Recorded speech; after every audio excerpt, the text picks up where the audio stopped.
Everyone for joining thus far. Just want to thank everybody for getting logged in. We will start momentarily. I know we have a 5:30 start. I appreciate everyone joining thus far. We'll give folks a few more minutes here to join, and then we'll kick things off here around 5:30. So if you need to use the restroom, now's your time. If you need to go get yourself another beverage, now's your time.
Okay, everybody, hello and welcome. It is that time to get the party started. Let me change a few more settings here just in case we need to be able to unmute ourselves. We are also live stream, so those that are maybe joining us from the live stream, welcome. But hello, everyone, and good evening, and welcome to our virtual social and happy hour event. And thank you all for being here tonight. Being that CSU Global does offer students the possibility of learning from literally anywhere in the world, I'm kind of super excited to see where everyone may be joining in from tonight. For starters, for those who don't know me, my name is Nick Anjaki, and I am your CSU Global Student Representative serving on the CSU System Board of Governors. But not only am I a current MBA student here with CSU Global, I'm actually a returning alumnus. I graduated with my bachelor's degree from CSU back in 2020, hashtag COVID grad. So I came back for more. Tonight's agenda is gonna go kind of a little something like this. I want this to be fun. I want this to be interactive. I want it to be casual. I do have a few kind of esteemed guests and colleagues joining us from the CSU Global Leadership Team, and I've asked them all to share some words with us. From there, my hope is that we can have enough participants that we can initiate some breakout rooms, kind of similar to some high top cocktail tables that would be at a real bar or a social event where you guys can all network and get to know each other on a more smaller group, intimate level. At the end, we'll all come together for some final words and maybe one last cheers. And that's kind of what I want tonight to look like. It would be like we were if we were at a bar in Denver, at a top golf event, at a dinner, at a conference. I want you guys all to get to know each other and have some fun. So before we get officially started, please, if you do have the ability, let's come on off video. That way we can kind of see each other face to face. And if you read the invite itself, if you have one available, please join me in raising a glass for our first virtual cheers of the night. Salute.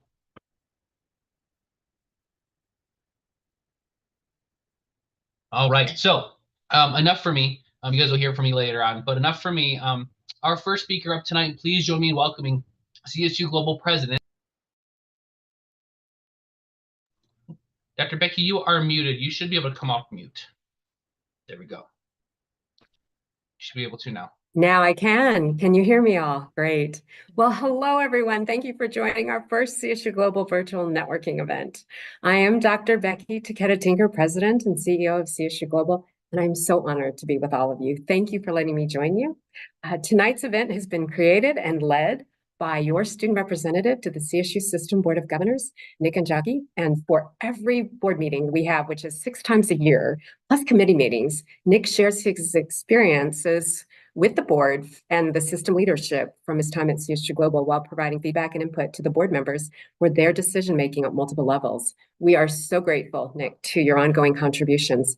And for all of you here tonight, if there's anything you would like him to include in his reports, the way he votes, and other feedback pathways, please let him know tonight and into the future. We really do, and as does the board and the system leadership, want to hear from you. You are who we serve. And so your opinions really do matter. And I'm so pleased tonight that we have staff and faculty and students all together so that we can get to know each other on a more personal level, exchange feedback and thoughts and ideas on how we can better serve you as our students to help you meet your professional and that all of you at CSU Global have a tuition lock guarantee so that you retain the same credit per hour costs and tuition rate from when you entered the university until you complete your program. And then if you would like to come back, you are eligible for a 10% discount on any future program enrollments. So definitely something to take advantage of. And if the World Economic Report is correct and over 50% of all workers in the US will need to skill, reskill, and upskill in 2025, please know we are here to help and ready. So let us know what skills, knowledge, abilities you need for your profession. If you're not seeing it, don't hesitate to reach out to myself or to Nick or to Dr. Audra Spicer or Provost, Jared Counterman, any of us. We are, again, here to serve, and we want to make your experience with us meaningful, impactful, and have a return on investment. So don't hesitate to let us know. And we hope tonight is a fun one. It's our first. Nick, thank you for your courage to try this initiative. And y'all, if it's not something that you felt was worth your time, let us know that too, because we will try again, as we do with so many initiatives, until we get it right. So thank you, Nick, for giving me a few minutes, and I'll turn the floor back over to you. Fantastic. Thank you, Dr. Becky. Those who don't know, Dr. Becky and her leadership team are the foundation and the backbone of CSU Global. Dr. Becky was with the institution for several years, actually left momentarily to go fight for education and fight for us students from a political standpoint, but then ended up coming back because this is where her heart belongs. So thank you, Dr. Becky, for your never-ending leadership and your love for your students in higher education. As she mentioned, yeah, if this doesn't work out, guys, that's cool. I'm only going to waste about an hour and a half of your time or less if you decide to log off. No hard feelings. But my hope is that this does work out, that this is something we can continue moving forward with. And in true CSU fashion, I'm going to follow up with the survey at the end of this. I will post that link in the chat here shortly, about halfway through. It's like 7 questions. I just want to know from you guys if this was something you liked, something you didn't like, ideas you have for things in the future, a quick little survey just to give me some feedback and let me know how I can serve you better. So again, Dr. Becky, thank you. Next up, I do want to introduce Dr. Audra Spicer. She is our Provost and Chief Academic Officer to share some words with us as well. Thank you, Nick. Hello, everybody. And thank you so much for attending CSU Global's first virtual networking event. I am Dr. Audra Spicer. I'm the Provost, and tomorrow I will officially be the Chief Academic Officer of CSU Global. And it is wonderful to see the faces of the students whom I serve with the best curriculum and educational opportunities that we as academic leaders can make available to you. So tonight, I'll be listening in to hear what you say live and on YouTube about where your CSU Global education has taken you and what your dreams are. From my own life experience, I know that going to university opened doors for me that I didn't know existed until I had the education to see them. And as the evening goes on, I would love it if you would share your stories. You had the knowledge and the ability to walk through those doors because you've achieved your goals at CSU Global. So Nick, thank you for inviting me. Thank you for all the work that you do in representing the students of CSU Global with the Board of Governors and with the Colorado State University system. I very much appreciate your presence in our meetings, and thank you for volunteering your time to be part of our process and to represent our most important stakeholders, the students who are here and who are in our classes every day. So folks, I hope each of you makes wonderful connections tonight And I hope that you find some shared experiences with other CSU Global colleagues. So with that, I will turn the mic back over to Nick. Thank you very much. Thank you, Dr. Spicer. So I remember meeting Dr. Spicer for the first time in person back in May when I went to shadow the previous student representative at the Board of Governors meeting. And we sat next to each other, and I kept leaning over and saying, "What are they talking about? What does this mean? What does that mean?" And she goes, "You'll learn it. You'll in due time, you'll come to find out what we're talking about." But what was even funnier, just kind of a little side story here. So Chairman John Fisher, who was the chair of the CSU board, the governor's board, came up to me because that was at the time when we were on the Fort Collins campus, and there was some things going on with the campers and some, I don't want to say riots, but there was just some things going on politically on campus. And I'm bald, clearly, and I was in a full suit, and I was sitting front row, Dr. Spicer, and I remember John coming up and saying, "Thank you for your service." And I'm like, "Of course, sir. What do you mean?" He goes, "Well, you're part of the security team here, right? That's why you're sitting up front. That's why you're right by Dr. Spicer, and you keep watching us intently, and you keep watching President Parsons from Fort Collins." And I said, "No, sir. I'm your upcoming student representative for Global, but I appreciate that you can tell me that I look like part of the security team." And we just kind of laughed it off. And since then, he calls me CIA Nick every time he sees me. But it was great to meet Dr. Spicer and then have some time with her there in May. The next person I'm going to turn things over to, I invited the program director for the MBA program, which is a newer program at Global, which is one of the reasons that drove me back to the institution. Dr. Deb was unable to join due to personal reasons, but we have her right man hand in charge. Dr. John Sinclair is part of the MBA team, part of the marketing team, and he was super excited and gave us some dance moves at the beginning of the meeting, if you guys weren't logged in, to come and just share some details about one of the newer programs. And the reason why I asked him to join was selfishly, but I'm sure many of you that are here are undergrad students and might be thinking, what's next for me after I graduate with my bachelor's? The MBA program is great because there's so many, I think there's like 13 different specializations that you can go into with the MBA program. So it allows you to get that graduate degree regardless of what you're in your resume. So without any further ado, Dr. John, go for it. Well, thank you, Nick, and welcome everybody. Glad everybody is here, and it's great to have you in the MBA program. It's such a great place to be right now, and with the future of business changing, everybody is really on the forefront of what's changing in the markets today. So it's just great to have everybody here. And Nick, wonderful job, and great to hear from our president, provost, chief academic officer tomorrow. So that's gonna be great. And I've got Los Dos Patrios in the background here, so it seems like a good spot, like Jared mentioned, and so. Hopefully we have that kind of vibe here tonight. So that said, guys, just a little bit about the program. Again, it's great to have everybody here, and everybody has made significant strides toward advancing your careers and by pursuing your MBA. According to the Graduate Management Admission Council, the median starting salary for MBA graduates is about $115 per year. Our school, CSU Global, is actually 40% more than the average of all of the Colorado schools that are in our network. So good job with that, and taking what you've learned into your industry and excelling with that. So with you in your results. So stay tuned as you're a part of any sort of alumni association in the future. Look out, like Nick said, for those surveys. So folks, there's a lot of things changing here. The world is changing. Technology is changing. Artificial intelligence, technology. This is going to be key to have business leaders in the marketplace who are able to manage these technologies and work with people and grow business. So that's what we're trying to do here at CSU Global. Keep everybody at the forefront of business so you can take that and become the leaders of tomorrow, the future CEOs of tomorrow, the future presidents of universities. And we're just so happy to have you here. And Nick, thank you for your leadership, and looking forward to everybody's progress through the program. So congratulations to everyone here. Everybody deserves an applause. So there's my raising my drink to everybody here. So Dr. John, thank you. Yes, there's so much good that's going on, and this is not an event to talk anybody into staying with Global, but it is a way for you to share what you've learned with Global, what you love, and what maybe the future Global looks like for you. So as I mentioned kind of earlier, my plan now is to do some breakout rooms, and I hope it works out perfectly. I sent out an email a couple hours ago because I got nervous, because I came to realize that my Zoom account, my pro account, only holds 100 participants. And I'm like, oh no, We have 138 that pre-registered, so where the other 100 people are, I'm not sure, because there's 29 in the room right now, which is still cool. I'll take it because it's still connections that are going to be made. But that's why we have some folks that are watching on live stream. I have it on my iPad over here. So I think we've got about 5 folks that are watching on live stream right now, which is great because they just weren't maybe able to get into the Zoom, or maybe they're driving, to be able to make some connections. I'm going to initiate the breakout rooms here in a moment, and I have some icebreakers that I put together that I'll throw up in the chat as well for you guys. But I want the conversations to just kind of flow naturally.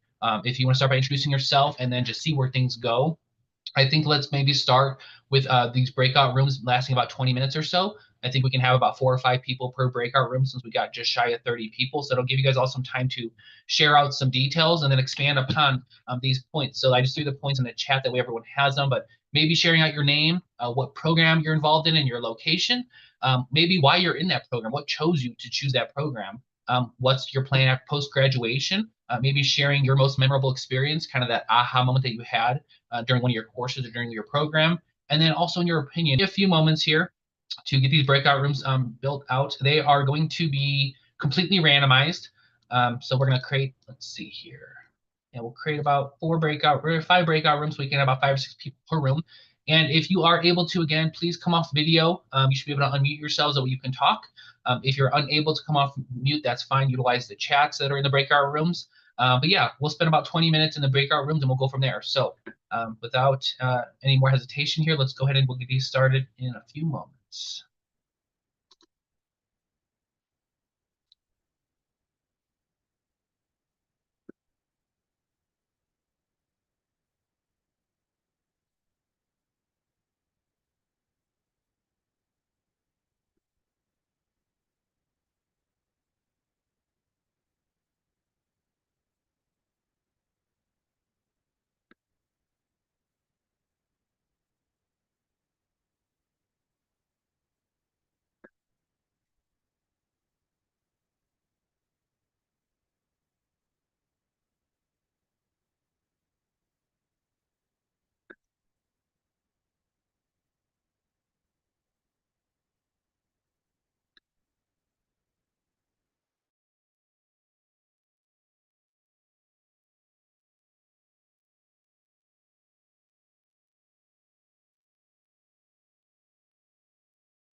Uh,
Sam for making this mistake.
Hey, everyone's starting to trickle back in.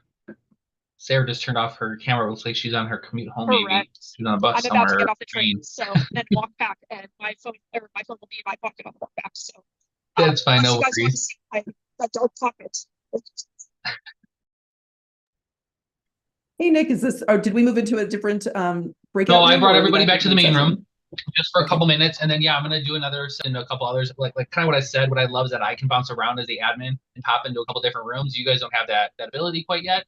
So I do 24 people start trickling in here. The rooms that I was in, the conversation was great. I hope you guys were enjoying it. So if you guys are all still on board to stick around, let's do another session of breakout rooms. Again, if you naturally, if you got to go to the restroom, if you need another beverage, whatever you may need for yourself, feel free to do so. And Angel is back with vengeance. Yes, he is.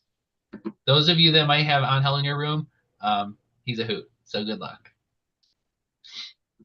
Okay, it looks like everyone may be back from their breakout room. So let's go ahead and launch. You can moment here. Okay, we're gonna go to our breakout rooms here in just a few minutes.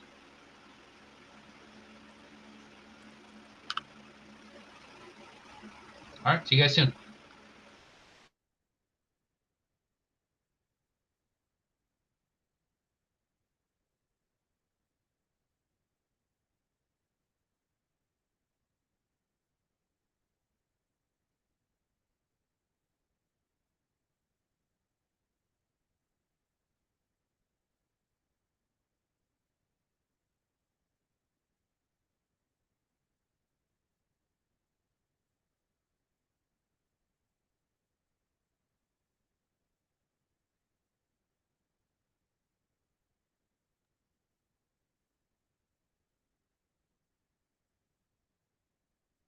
Hey everyone, just so you know, I did enable the setting where you are able to bounce around between the different rooms. So you should be able to see that in the bottom part of your Zoom as an option to move around yourselves. So enjoy.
And we're back. Okay, we'll wait for everybody else to kind of join back in here.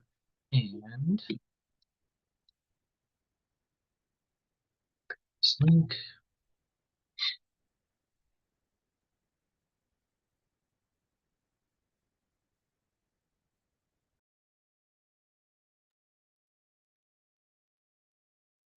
I was truthful when I said I wanted to be a virtual social happy hour. Like those that have been seeing me, I've been sipping on my wine. Like I wasn't lying about when I said a virtual happy hour, guys. We all deserve it. We all need it sometimes.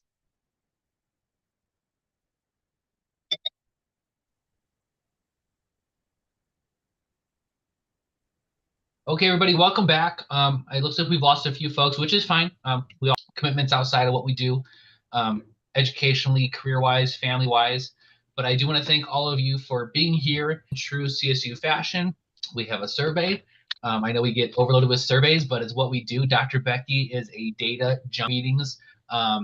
Chancellor Dr. Frank, Dr. Tony Frank, who's our chancellor for the whole CSU system. So global, Fort Collins, and Pueblo says, here comes Becky with another spreadsheet, or here comes Becky with another.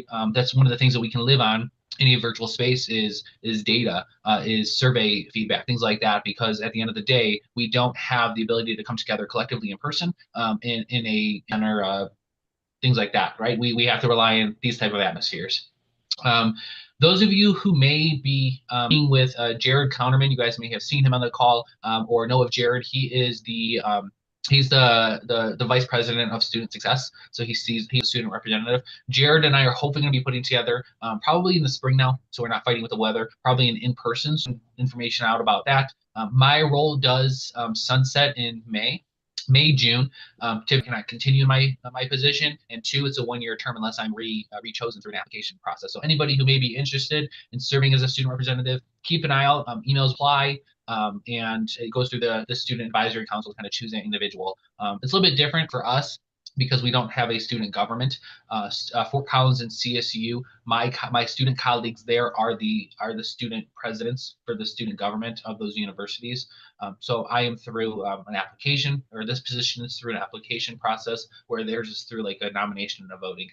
I'm sorry, 6:47 now, Colorado time. But as I mentioned, we do surveys here. We love our surveys. I'm going to keep putting this link in the chat a few times.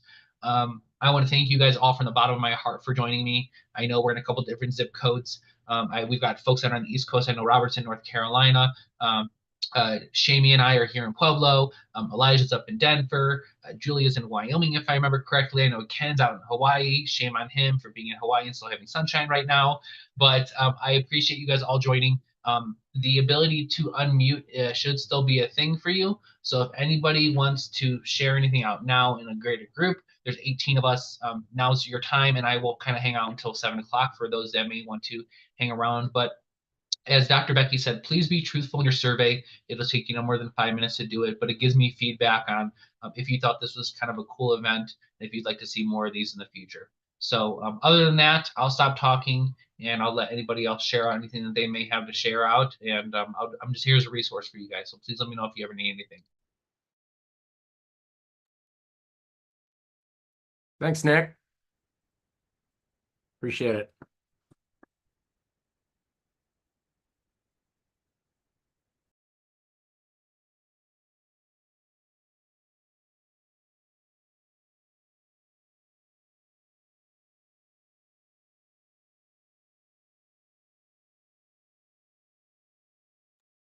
Nick, what are your career aspirations? Let's go there.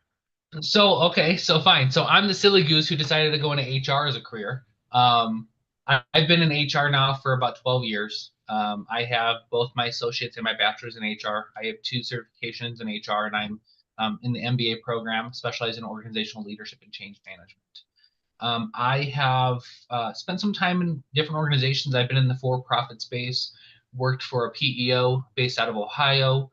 I worked for a specialty pharmacy organization for some time. I worked in charter school, K-12 education nonprofit, and now I work in local government. So I am currently the deputy director of HR for Pueblo County government. HR is going to continue to be my career path. It's where my heart lies. The beauty of HR is that there's tons of specializations. whether I stay in more of a generalist role, whether I go the TA recruitment route, classification compensation, employee relations, legal, absence and leave management. I mean, you name it. That's kind of a lot of what I do now. Is that I have 9 employees on my team that are absolute rock stars. I have one of the best teams around, and we do some great work here in Pueblo. But I was sharing with Ken in one of my breakout groups is that in one of my courses I'm actually developing a organization. It's one of my critical thinking assignments, as we all know those, and it's starting from ground zero in writing a mission statement, core values, kind of what my specialized market would be, and while it's fictitious right now, it's absolutely something I could see branching off and developing into like a consulting business solutions for small to medium sized business owners. If you're a small to medium sized business owner, your niche is in your space. Whether you own a logistics company, a trucking company, a small restaurant, whatever it is, that's your specialty. So allow me to take over all the back office administration for you, all the business. Nice. That's awesome. That's Shameless awesome. partner up. Let's do it, girl. Yeah, exactly. So I was looking on more of like the business consulting side, and then you can help out with the back office stuff. Point of getting a formal degree to make sure they're not missing anything, so that I can make sure that I'm confident and I have all the skills necessary to go out on my own. But if you are y'all in some right? courses? Huh? I'm sorry, what was that? Oh, are y'all? I know y'all are both in the MBA program. Do you guys have some of the same courses? Have you been in the starting? Some of the same one? Oh, you're just starting. I'm just right. finishing. I'm in my second to last course. So if I continue trucking on, I'll be done in February. Skipping a couple weeks because I have a large ERP implementation that we're doing with a go live of December 20th.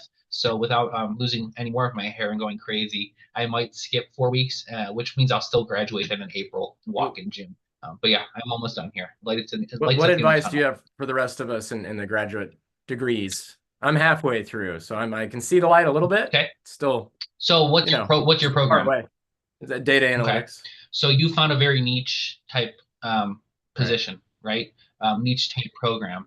I would say lean on, have some of these, like reach out in the what do you call it, like the office. There's a chat room in our courses that's not discussion based. It's kind of like the internet cafe, I think is what they call it. Reach out there and be like, hey guys, can we all get on a Zoom like unofficially, and like there was a couple of them that were here tonight with the MBA. I feel like when you and Shane, you may experience this when you start with the MBA, because there's 6 core courses. I was with kind of the same cohort throughout. There was a couple new names here and there if you didn't go from 510 to 520, 530, 540, and through the sequential order. But a lot of us were in the 6 courses together, so we spent a lot of time together, so we got to know each other. And it was always like during the introductions, like, well, here's me again, but I know 18 of the 20 of you in this course. Find your tribe, I guess is what I'm trying to say, Andrew. Find your tribe. Find some folks that you think you click with, morally, thought-wise, that you can be like, hey man, and just email them. Find them in the directory. Their email should be when you go to the people link in your courses. You should be able to find their email there, and even direct message through Canvas. And be like, hey, I'm struggling on XYZ. Do you mind if we hop on a call? And anytime I've done that, people are like, hell yeah, man. How about tomorrow at 10 o'clock? Nice. Find your tribe. Yeah, I feel like we've been all very bad at that. But that's like you said, it's the same people throughout the program. But that's very well noted. Well, and it's hard to do that, right? Because the global methodology is very individualized, right? You're given your 8 weeks up front, you do your discussion, critical thinking assignment, you do your portfolio milestone, right? I don't know if any of the programs are different. I've been a business student my whole life. So if there's anything different, like in the education space or the human services space, actions. But for me, it's all been, I do my discussion posts, I respond to a minimum of 2 colleagues, I do my critical thinking, and I I can put it on autopilot as it relates to like the social part of it. So we miss that, right? We miss the kind of, my first 2 years of undergrad was in a university, it was at Bowling Green State University. So we miss the natural human instinct to banter in a lecture hall back and forth and challenge you. I absolutely love that discussions now allow you to put up videos, because I'll sometimes do a video response to people. That way they can hear my tone, hear the different influences with words and things like that, because I think it adds a humanistic aspect to it besides just reading and reading and reading and reading. But yeah, I would think that would be the biggest thing.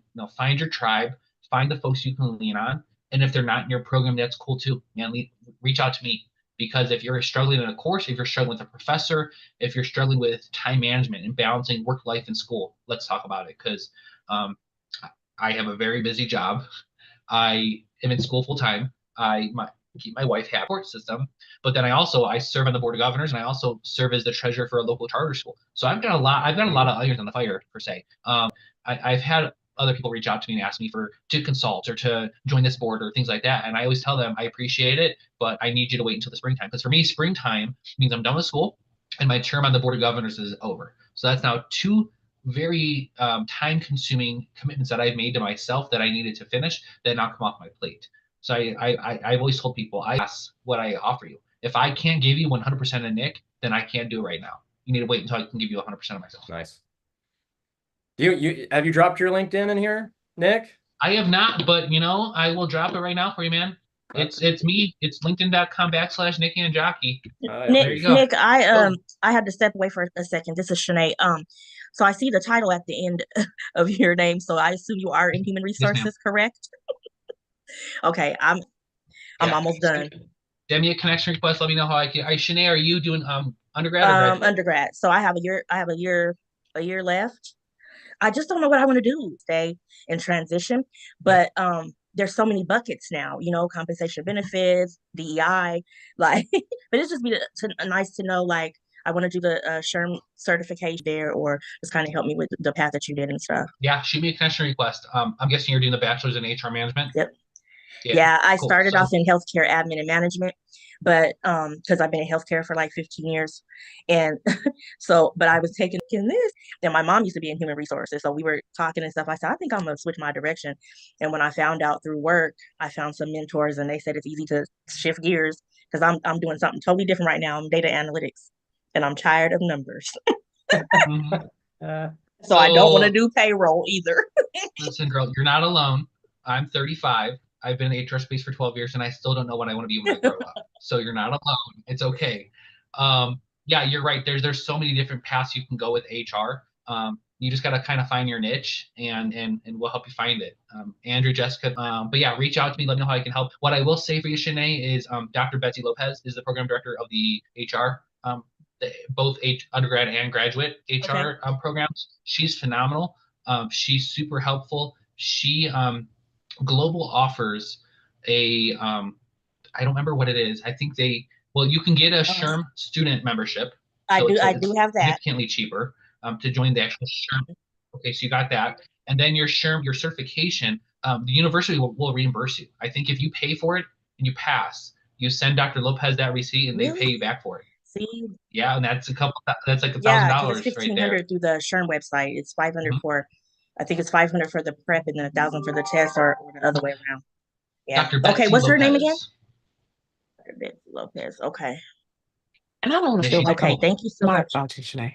That's okay. I don't want to feel like you're I know you want specifics from you on like the MBA program, but if you know someone that in tech, I'm going to be finishing my cybersecurity degree next year, and I already came into this decide if it would be more beneficial. Kind of, I was in the room when you were talking about kind of deciding on if you're going to do law or how that fit in information systems. Do I get an MBA because I have a project management background and I kind of want to learn?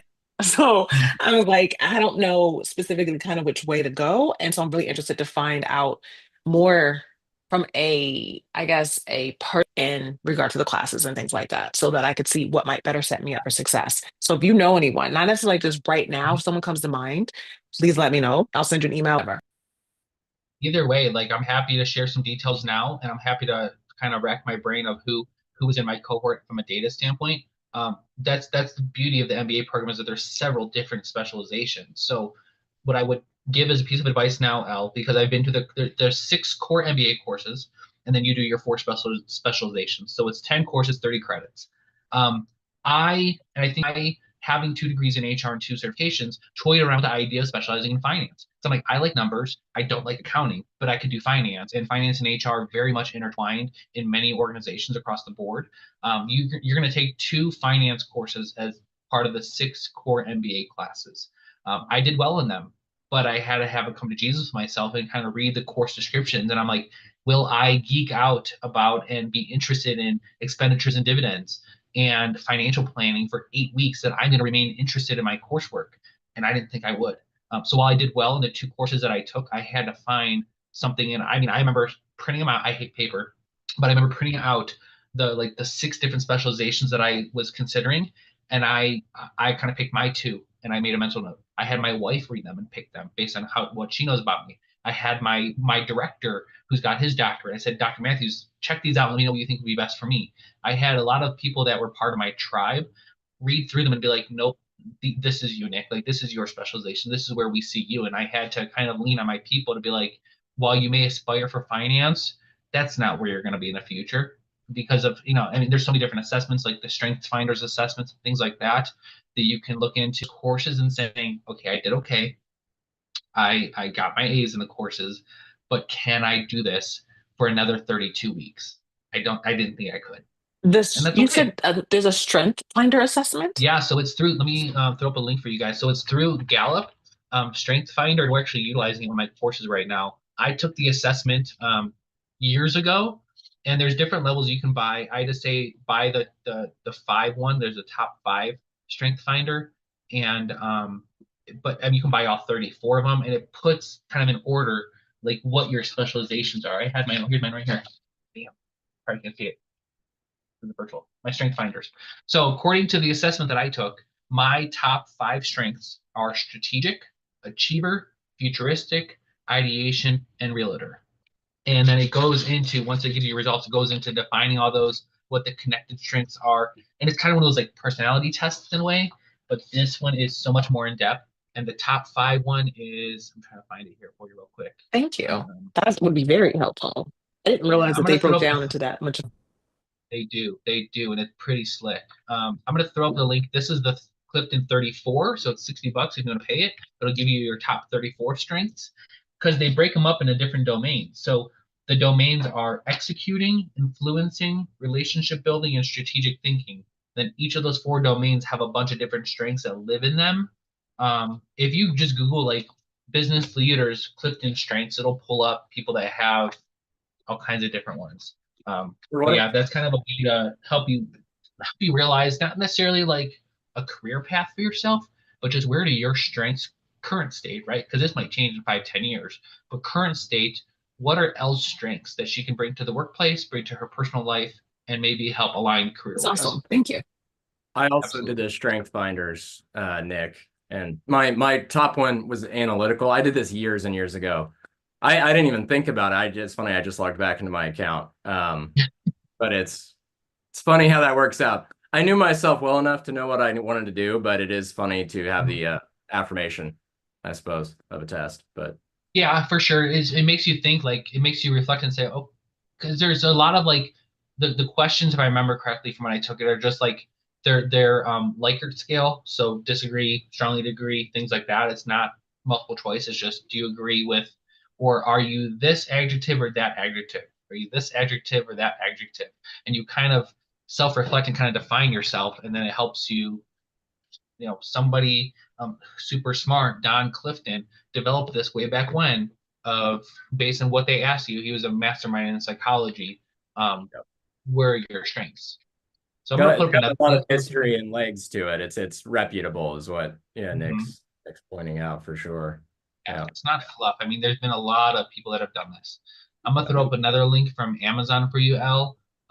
It's the actual book. So there's a little hard copy book, and it's not very long, but it has the access code for you then to take the assessment. But the book is the why behind the assessment and the meat and potatoes, I guess what you call it.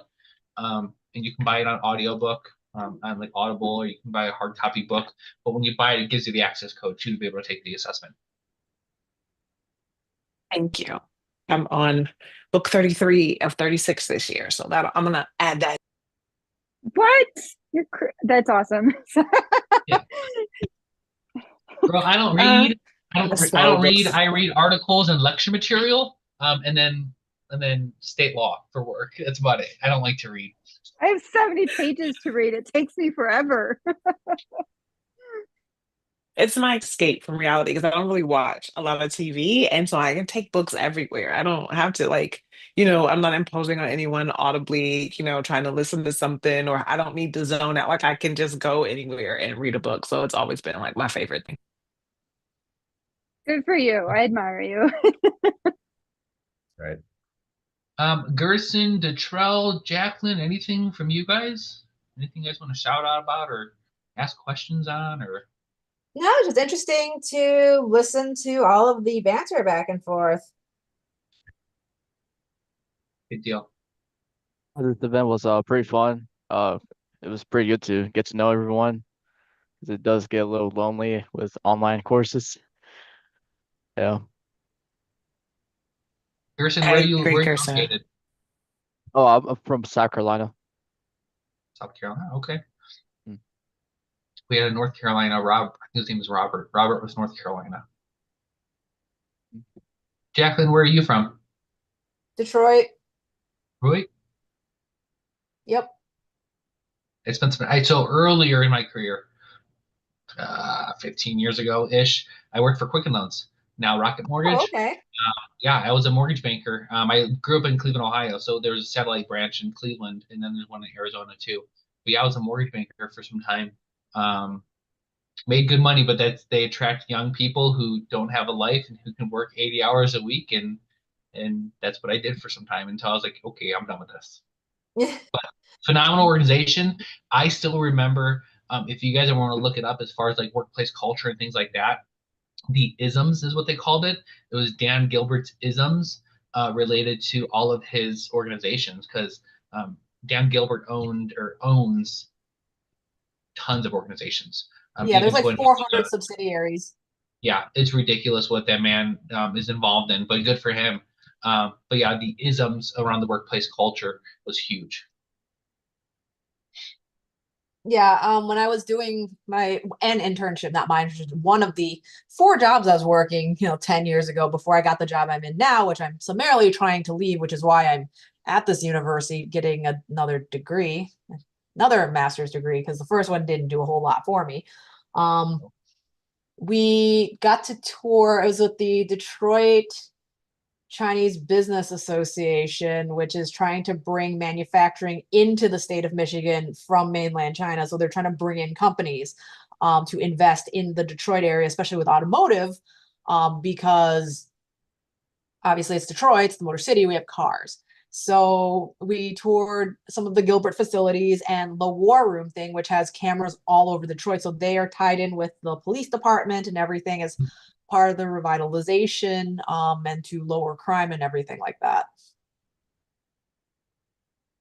Yeah, it was. I didn't spend too much time there. I remember I went there for a couple conferences and some meetings, and got to stay at the Motor City Casino Hotel.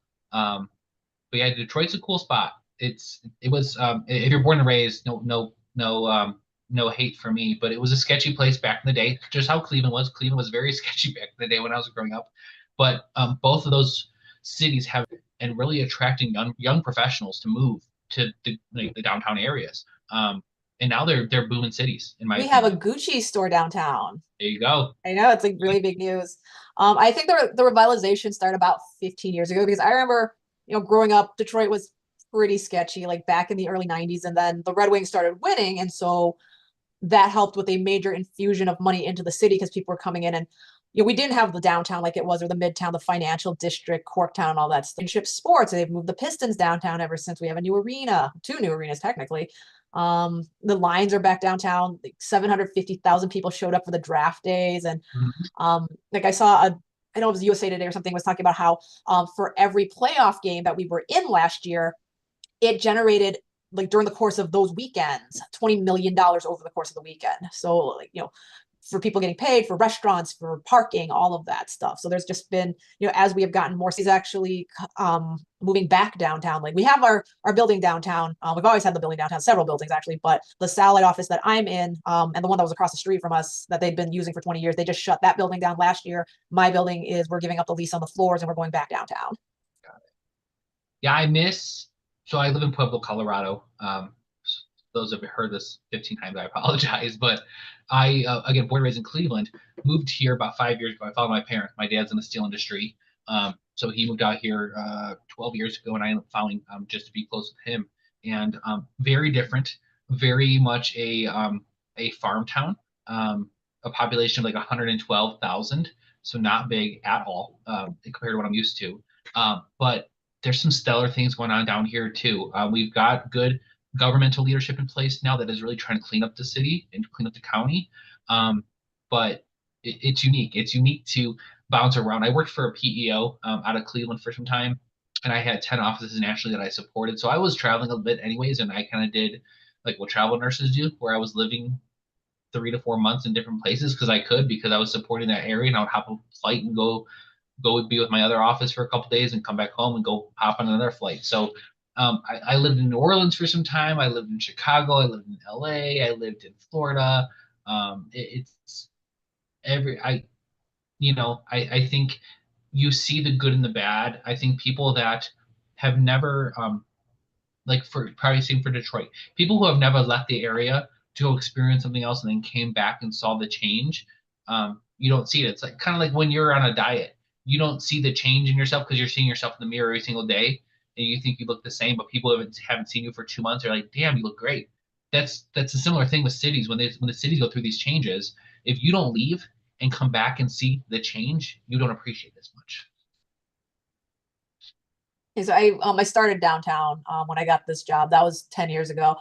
And they were in the midst of the revitalization. So in the like 5 years before we moved up to this office, and not like 3 years, 3 years where I was downtown at that point, they had put in street lights. Like they had not had properly functioning street lights even in some of the places in like the heart of downtown.